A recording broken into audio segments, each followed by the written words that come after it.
I'm here for multiple different reasons and different stories. You never know where God's going to lead you, and He led me here today. First of all, thank you for being here. Each of you give me hope for tomorrow. And some of your faces make me a little nervous compared to others because you've heard some of it. But the people you know the most make you the most nervous because you don't want to disappoint them. So, as you may have noticed, I am not over 6 foot tall. I'm not over 200 pounds. I am not a male, and most people would not describe me as stoic. What I've described to you is your original keynote speaker and most superintendents in the state of South Dakota. What I'm going to talk to you about is that I have a story. You have a story, and it is our job to give the story of our children the opportunity to have a story. So, the person I just described, cultivating to be a leader, is Mr. Nebelsick. He's 6'4". He's 215 pounds. He's a male, and most people would say he's stoic. He's my dad. And he's the reason I'm here because he cultivated me into a leader. See, we have a calling to serve and to cultivate the best in others. Prepare your heart for your story so we can grow together today. As I tell you my story, so we can rejuvenate and celebrate who we are, identify what we stand for, and remember what we do matters. Here's my story. At 16, I decided I was going to officiate boys basketball. See, in our family, if you couldn't be a good sport, which I had identified I loved basketball, I played basketball, but guess what? I was going to ride the bench on volleyball. And I couldn't do that with a good heart. I could be happy for my teammates, but not while I sat there. That's fine, but you got to go do something else. My parents said, you got to get a job. Well, I loved basketball, and so I decided I was going to officiate. My dad had officiated for a long time, and I learned a lot about officiating because I went with him. So I officiated boys basketball at 16 years old, and it ended up being varsity because my dad's partner was passing kidney stones, and so I was second best, and I could actually make it up and down the court. But see, when you do something, you have to do it right. So I had to buy my own uniform, I had to buy my own shoes, I had to buy my own jacket, I had to buy my own whistle. Notice I said I had to buy it, my parents didn't buy it.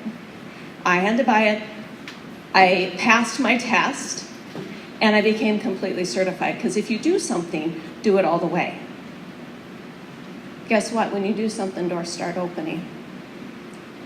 I literally drove to Mitchell, bought my uniform at Harv's, for any of you who know where that is, and the phone call came in that they didn't have an official for the Women's Huron University at the time for their alumni game.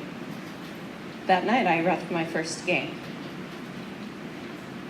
Later in the season, I would go and I reffed the B game before the A game, and all of a sudden, as I said, my dad's partner had kidney stones. So I officiated the Armor Packers in 1997, and my officiating career took off.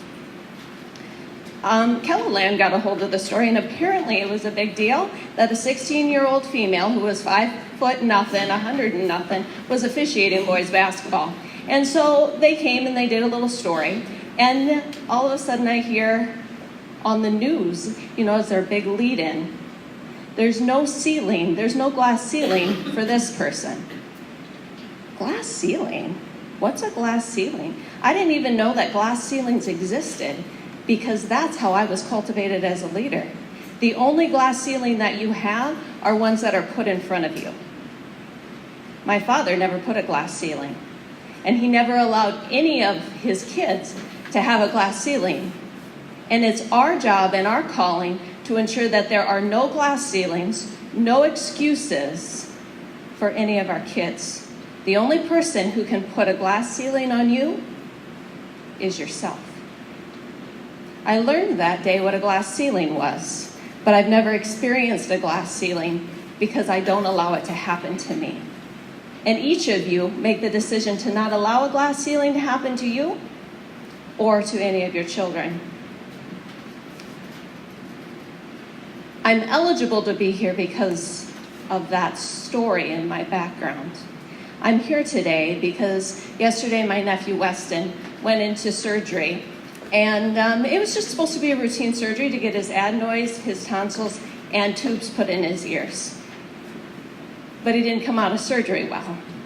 This morning he's struggling, on a ventilator. And see, in our family we use symbolic leadership and servant leadership. And Grandpa needed to be there so he could hold his hand and rub his foot because he hasn't come to. Because he can't come to because he'll rip everything out of his throat. His heart's okay, his brain's okay, but he's not breathing on his own.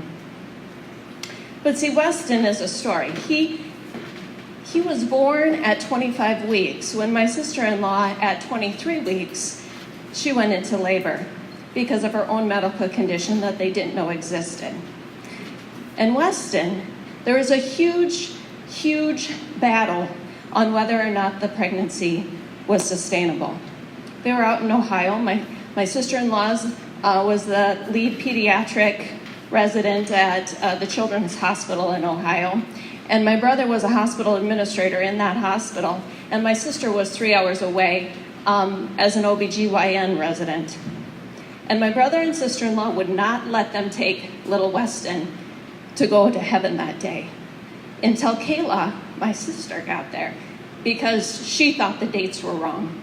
Because there was leading research that indicated that if her date was calculated this way, Weston was sustainable, and they could inject Rachel multiple times with steroids, and he'd make it. The research had only come out 1 month in the leading journal that my sister had read. So they paused everything. Kayla drove the 3 hours to where the hospital was, and the team, Rachel's team and Weston's team, and her battled it out. And at the end, the doctor said, "Thank you. You're right, this is the research. This is the leading research. It was 1 month old." Weston spent over 100 days in the NICU. It was a lot of very, very, very scary times. But guess what? He is a bright-eyed 2-year-old who has a feeding tube, but he is cognitively there. His eyes sparkle, and he has a journey ahead of him. And today we hope he has a longer journey ahead of him. They believe it will be okay. But guess what? How many of you have brought your child or your grandparent or your husband or your spouse or yourself into a doctor before? When you walk in, do you trust that they are on the leading edge of their own research? It's critical. The most precious people in my life are my children. I did not know what a true miracle was until I held my baby for the first time. I've had 3 miracles. There's lots of other miracles. We have thousands of miracles in our own schools. And we have over 100,000 miracles of people that are in the state of South Dakota that all of you care for every day. When those parents walk into a doctor's office, they expect that that person is up on the leading research on how to best make this. Me too. I expect when my child goes into your classroom, you are on the leading edge of research that meets their needs, because our profession is the foundation for every other profession in the world. So how do we get there? First, you have to grab their hearts, and then you have to teach them. You have to teach them not only the content, but you have to teach them to learn, because in today's society, we don't know what the content will be. We don't know if a month before Weston's going to be taken, that the research will change and he will be saved. Teach them to learn, but grab their heart first. So I saw lots of first-year teachers or almost first-year teachers, so I'm going to share my last story with you of how I got to this mindset. I was a first-year teacher in Aberdeen Central. I had 30 kids in a geometry class, and now looking back, I had no idea what I was doing. I thought I had it under control, but I didn't know what I was doing. But I was smart enough to ask for help. So I would call. I had this girl. She was tough. I mean, she gave me a run for my money every day. She was spunky, she was naughty, she was beautiful, and she knew she could do whatever she wanted. And so I'd call my dad and I'd ask him and I'd tell him, he goes, tell her you care about her, ask her if she needs help, be there for her every day. You make contact with her before she has the opportunity to disappoint you.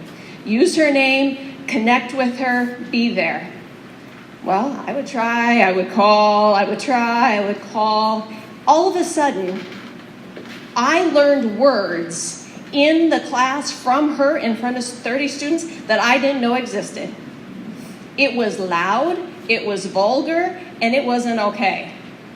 I mean, I had to look some of those up in the Urban Dictionary. Guess what? I called my dad. I'm like, I lost her. It's no good. He goes, this is perfect. I'm like, what? I just told you I learned words that you didn't want me to know. He says, but you have her. What?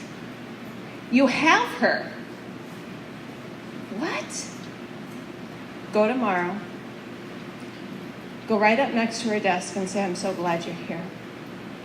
No matter what happens, I'm here. I'm here to help you. I will always be here to help you. Let me know what you need. Well, we made it through the year. It wasn't perfect, but we made it through the year. But remember I said my greatest miracle are my children?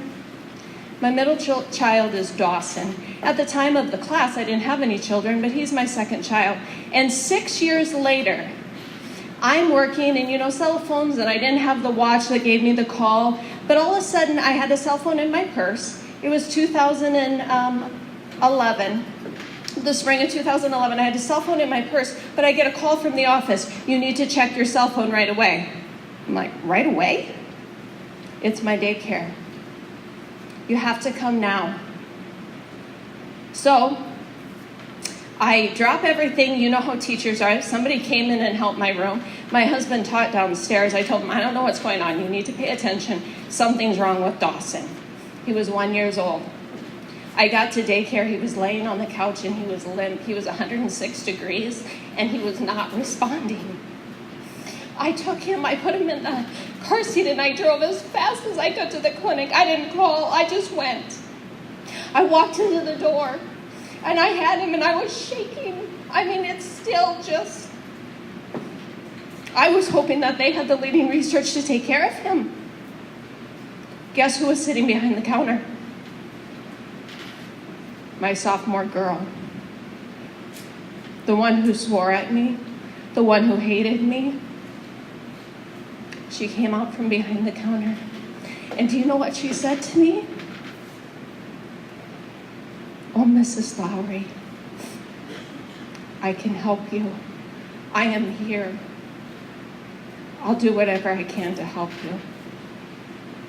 She used my same words 6 years later, and she went and got the doctor, and I have Dawson, and he has all of his brain. It didn't burn up. He didn't stroke out. We spent days in the hospital. I don't know where that beautiful young lady is today. My guess is she still has struggles. But guess what? She was there for me. Which of the students in your class today that you make it hard to get up some mornings, which of them are you going to need in 6 years? There's no one in the world I needed more than that girl. Because there's no one in the world I need more than my miracle. Lead for tomorrow.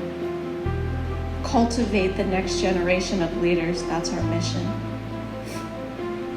Make sure you are on the leading edge of research and best practice, because every single one of your little miracles is walking in your door or your neighbor's door. And that's what they expect, and that's what they deserve. And your job is that important. Thank you for being here today, because you give me hope.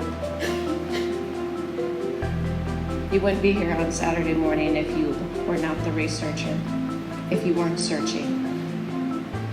Thank you, and God bless.